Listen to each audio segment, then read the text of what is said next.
Journey, dito tayo sa car yard. Tumitingin tayo ng used car. Wala tayong sasakyan ngayon dito sa Australia. Ito yung mga available dito. May Everest. Ito maganda. Ito yung uso dito, Land Cruiser Prado. Ayan, Hilux. Ito yung mga available.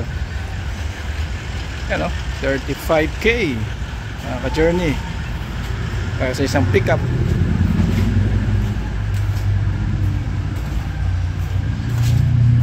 Here now guys, so V8 Land Cruiser. Yung mga gusto ko. Lakas na sa gasto. Panalo yan, oh. Ganda ng loob, oh. Kano kaya to? Fixed price mga ka-journey.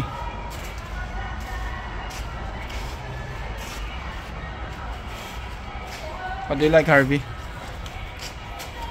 So mayroon ditong Toyota Hybrid. So sa New Zealand tawag dito ano, Highlander. Dito ibang tawag dito. So, mga ka-journey, ito yung pinunta namin dito. Itong Pajero na 4-wheel drive pang off-road. So tingnan mo naman, may snorkel pa to. Mayroon ba siyang roof rack tray, carry tray. So sariwa ang loob mga ka-journey. Tapos yan, no? 37,000. You like this, sorry? Yes. So it's spacious enough. So as you can see, 7-seater.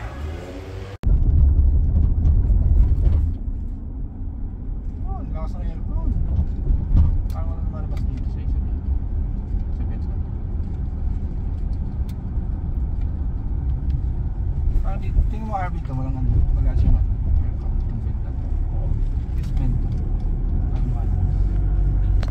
Pag meron dito.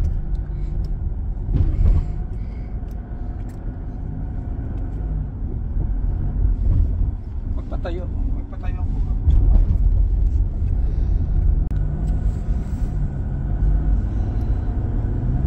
Okay, so mga ka-journey, sarap. Na-test drive po siya. Panalo.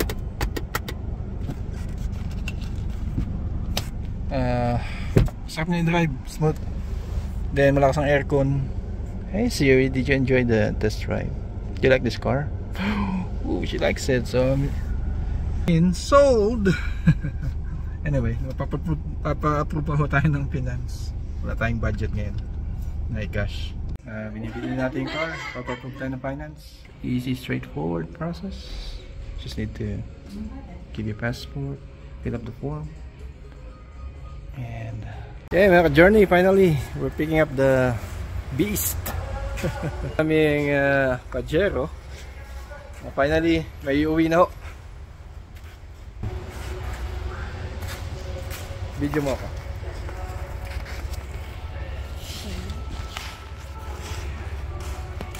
Labas na wala dito. Start natin. Picture.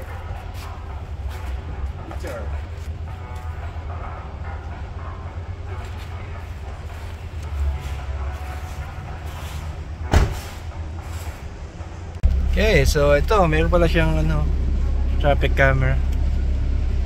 Ito sila. And taking home na po ang ating Pajero, guys. Outlander.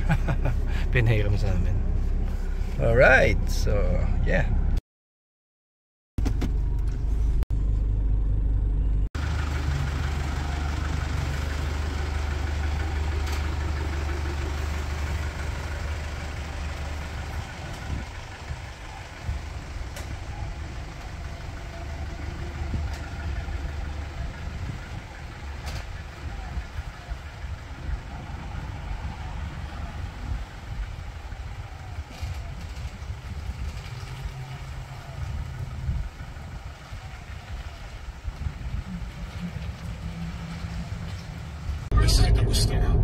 In 1 kilometer, use the second or third lane from the left to exit Journey, dito tayo sa Perth Recycling Station. So, sobrang dami lang naipon naming mga cardboards and styro. It's time to dispose. So, libre lang naman ang pagtatapon. So, ayan. Dito rin ba yung magbabayad sila ng sa bottles? Oo. Basta, pag mix, sabihin hindi mo sinort, may bayad. General waste na. Okay. So, mas maganda po. Ayan, so yung polyester, mga styro po yan, mga ka-journey natin para malinis ang environment.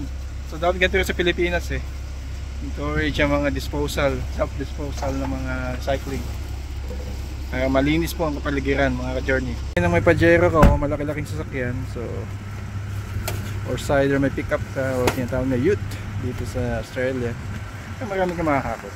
Kung kotse na ang sasakyan mo, naku po. Mga ka-journey, tapos na ang ating misyon. Ano ba mga clothing? Mga clothing pala doon. Itatapon mga clothing. Mga jackets.